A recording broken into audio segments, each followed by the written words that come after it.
মুসলিম হয়ে জন্ম নিলাম, মুসলিম হয়ে আমরা কি করলাম? মুসলিম হয়ে জন্ম নিলাম, মুসলিম হয়ে আমরা নামাজ নাই পড়লাম। মুসলিম হয়ে জন্ম নিছি, মানুষের ভালো কাজ আমরা করি না। মুসলিম হয়ে জন্ম নিছি কিন্তু আমরা প্রত্যেকটা মানুষ কিন্তু অন্যের উপকারে আসি না।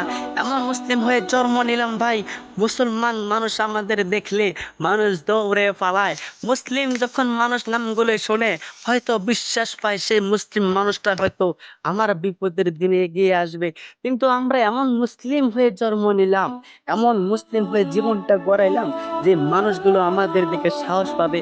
আজকে সেই মানুষগুলো কিন্তু ভয়ে দৌড়ে পালায়। মুসলিম নামটা এত সহজ না, মুসলিম নামটা এত সহজ না, মুসলিম সহজ না ভাই।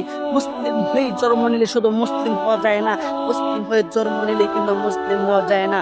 মুসলিম হইলে, মুসলিম হইলে তার মুসলমানের কতগুলো কাজ আছে, সেই কাজগুলো পালন করতে হবে। তারপরে আমরা মুসলমান হব।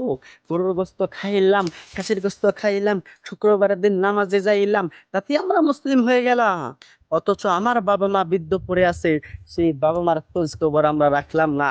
রাজনীতি করি, সকলের ভালো মন্দ করি, আমার বৃদ্ধ বাবা মা অসুস্থ হয়ে আছে, সেই খবর আমরা নাহি রাখি ভাই।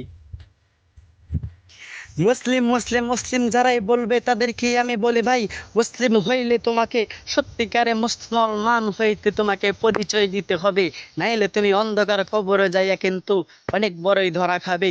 আমি মুসলমান হয়ে দাবি করলাম কিন্তু মুসলমানের আমি কাজ করলাম না। মুসলিম হয়ে জন্ম নিলাম কিন্তু আমরা মুসলিমদের যে কথাগুলো সেগুলো আমরা মানলাম না। তাহলে কেমন মুসলমান হইলাম ভাই? খিরে খাওয়ার জন্য আমরা মসজিদে যাই, আর মুসলমান দাবি কইরা আমরা গরুর গোস্ত খাই।